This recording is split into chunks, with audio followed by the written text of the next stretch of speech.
Show Me a Rig returns today as we do episode 3 of season number 2. Just as a quick reminder for everybody out there, this season we will be focusing on non-water-cooled builds, non-custom water-cooled builds. Although we certainly will still be featuring, as you'll actually see 2 of them today, those systems cannot ultimately win the prize at the end of the season, which will feature exclusively either air-cooled or AIO-based systems. If you are interested in submitting your PC for consideration to be on this program, this is the email address right up here that you guys need to know. Write it down, don't forget it. Make sure to send me in as many high-quality photos as you can, along with your name, the specs of your computer, anything else that might be relevant that I might want to talk about on the show. I will take a look at your email. I read them all, even though there are quite a few of them. Unfortunately, I can't respond to all of them, and clearly I can't feature everybody that sends in a build, but might as well try and send me in whatever you got. I'd love to take a look at it either way. With that being said, though, today we have 4 systems to look at, so let's get right to it with Larry L.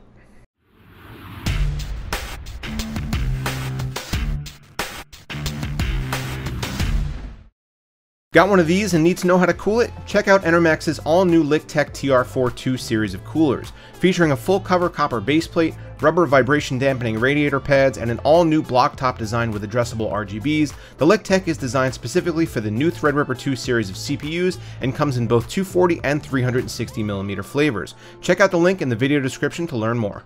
Alright, no time to waste in this episode as we got 4 builds to go through, so let's talk about Larry L. Larry L writes, "Hello, sir. I know that this season is geared towards non-custom loops. I enjoy your thoughts and constructive criticism during your rig reviews. I'm hoping you take a gander at my build and offer up some suggestions, good or bad, on things I may have missed. I've done a lot of paint work in the case. I sandblasted and repainted the case with a pearl white. The rad, res, and CPU water block bracket were painted as well. I made my own custom cables, which was a treat. I'm sure it was. I also built a cellar door for the case, really giving her a clean look. I think we all know about cable management in a case with glass was definitely a challenge. I picked up V1 Tech GPU cover, really adds a nice touch. At the moment, I've been playing Oblivion, Skyrim, Hunter Call of the Wild, and a little Ghost Recon, eagerly awaiting the release of Fallout 76. So, we got a build in a Corsair Crystal 570X, and I have done a water-cooled build in this case before, as we're about to see, and it is not easy. Powering it is an i7 7700K and an ASRock Taichi Z270 motherboard.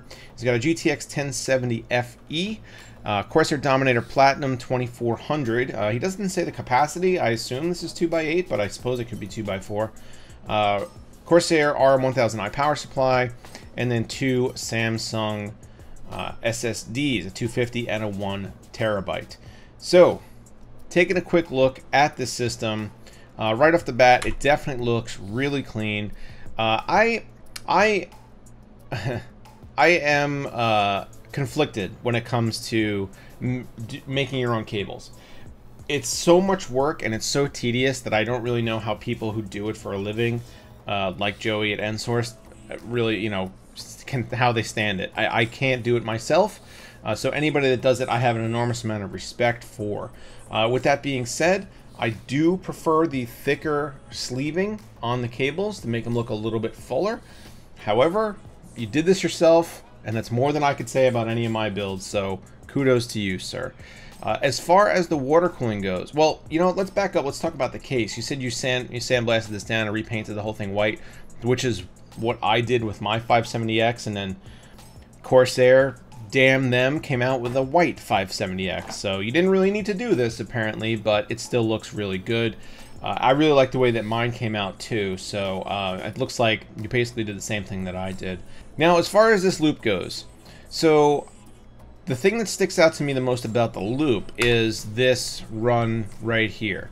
I can't even imagine how many times you had to do this to make it fit without, you know, I don't know, without a kink or a bend or something going wrong here, because this is a pretty complicated run. And I see why you did it, to fill this space here, which would otherwise be pretty empty.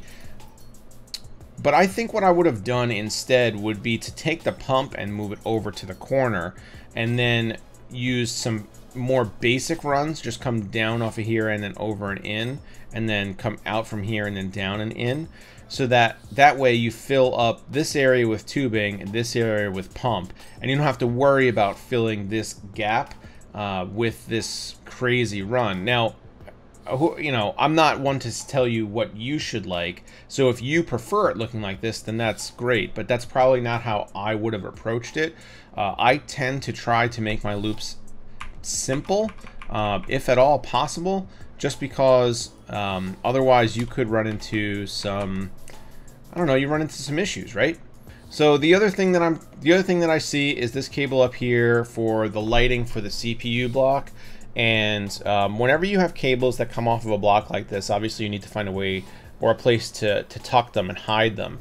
I actually like to do it underneath the little feet of the blocks. You could actually run cabling under there and then back up and out. I think that looks a lot better than running it over the heatsink where there is lettering, and if that's something that somebody might want to try to read for whatever reason, and that's actually what draws your eye, is when part of it is blocked. So I would try to tuck those cables away a little bit if you have that opportunity. But other than that, everything else in here does definitely look really clean, and looks like you put a lot of time and effort into this. I think I would probably, I'm surprised you didn't go with like a red or a white coolant to match like your backplate and your cables and your fans. That again, I guess that's personal preference, but that's probably what I would have done to just make everything a little more matchy-matchy. This is amazing cable management back here. This bar provides very, very little space. Despite the fact that it's made to hide some cables, it hides very few before it's bulging out and you can hardly even screw it in anymore. So this is an awesome cable management job, and I like how you have everything zip tied in place and run nice and neat, and you have access to anything that you need. So overall, this is a really good job. I bet you put a lot of time into this, a lot of hours. This tubing run, I know why you did this. That's because this port right here doesn't exactly line up with where it comes out of the block. So you have to put like a little hiccup in there to make it align properly. What I like to do when I have a situation like this is I actually like to utilize this port instead. Hold on, let's see if I get a straight on shot. Okay, so I like to utilize this port instead. So instead of having to come like almost straight up, but it ends up looking a little diagonal, I come up further away so that I could actually just come straight up and then maybe go over. So it looks a little more squared off, a little more even, and I don't end up with this hiccup in this run like that. I think that would probably just clean things up just a little bit more, but other than that, a really solid build. Unfortunately, you're not going to be eligible for the end of season prize, but really good work all around. And let's move on to system number 2.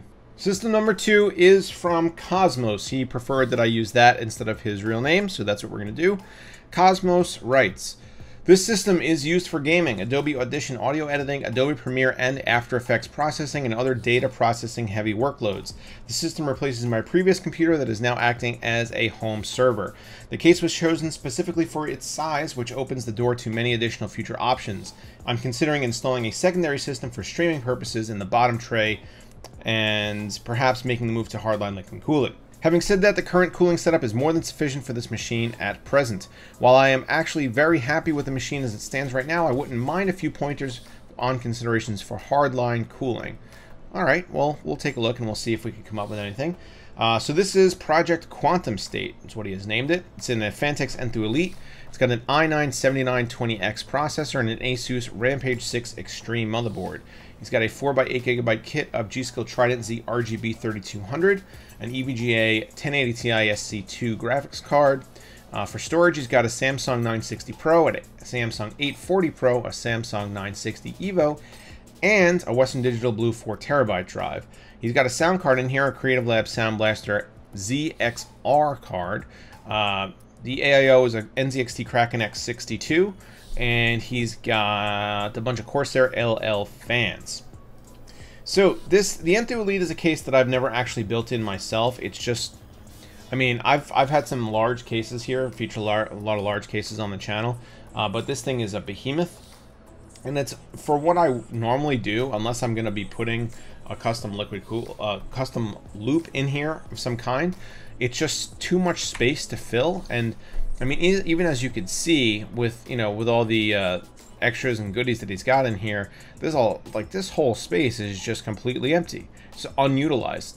So, you know, this is where you might put some radiators and fans and stuff like that. This is where you might mount a pump and res, and that's what fills this space up. So this is why I'm kind of hesitant to build in this case. But with that being said, it's a beautiful looking enclosure, and he's done a great job here of I mean, running everything nice and tidy and clean. These cables look like they're trained really well. This is an interesting way to run these back, but I guess with the EATX motherboard, you might be over. I actually forget if there's grommets in there that you could access, but I guess that's just the way you have to do it to route those cables back behind this cover here.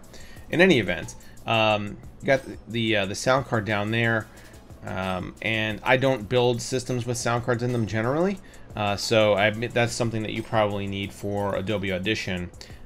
For what you do professionally. But this is a pretty monster system, and I do wish, you know, after you spent all this money on everything, that this fan was another Corsair LL, just so that it kind of stands out as being pretty boring. This is probably like the stock Fantex case fan that comes as, you know, pre-mounted as exhaust.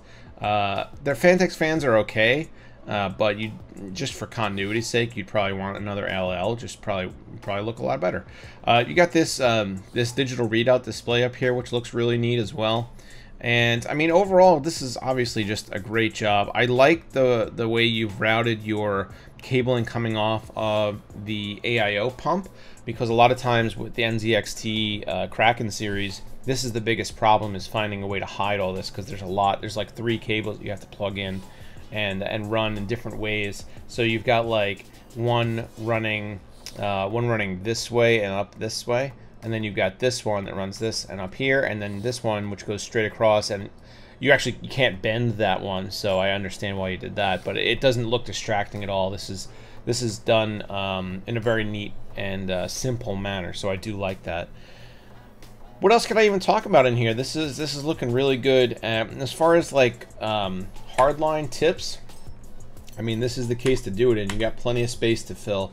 You're not going to run out of room as far as, you know, mounting cooling options. So if you want to mount a nice fat radiator, you could do that. You could do push-pull, and I would just recommend that if you're going to go that route, before you start putting things in here, you do some sketching, some diagramming, figure out what you actually really want to install and where.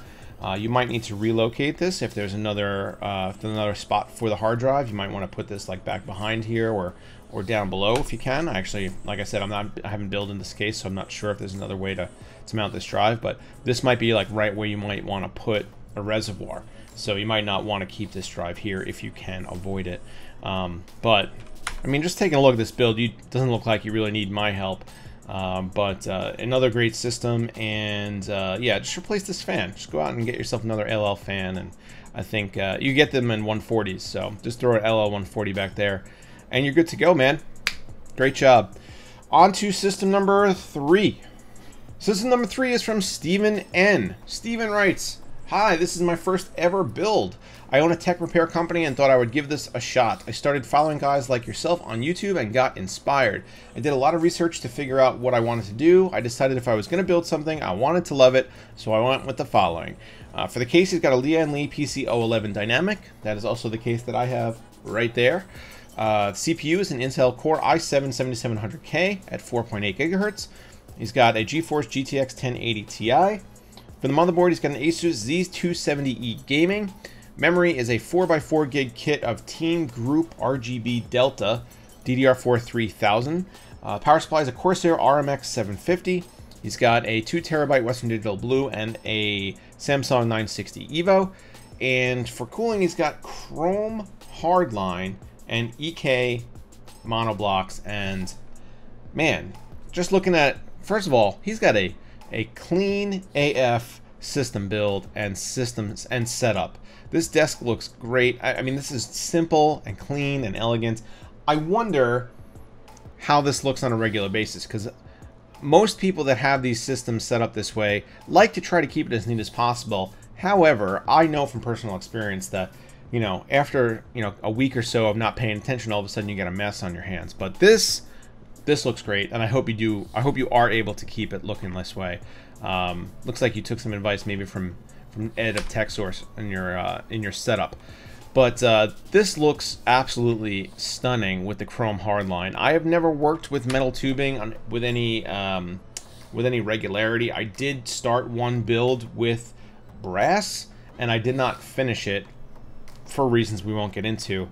But this chrome tubing looks awesome. This looks so good in here, and the way you have everything laid out. I mean, you bent some of it, you used the 90-degree fittings on some of it, but all the runs are straight, and everything looks really tight.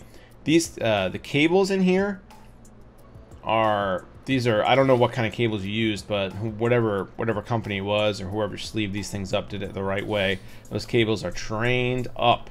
They look nice and straight, and the nice fat sleeving on there looks great. And you got these are Corsair LL fans as well, I believe, blowing out the rear.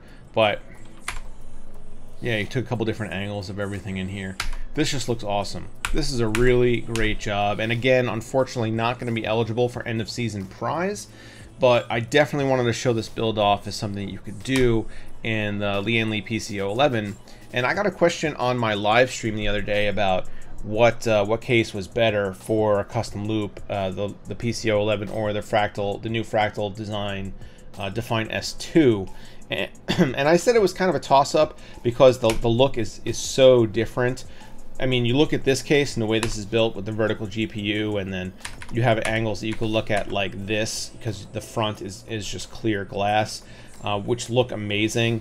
But the S2 is just completely different. It's a bigger interior. The layout is changed. You have to worry about integrating a power supply shroud into everything. So it's definitely just a different experience. I just noticed this. Your EPS cable is not sleeved up. I would definitely get on that. This is such a beautiful build that's not a detail you want to exclude. If you have the opportunity to replace this with something along these lines, I would definitely do it.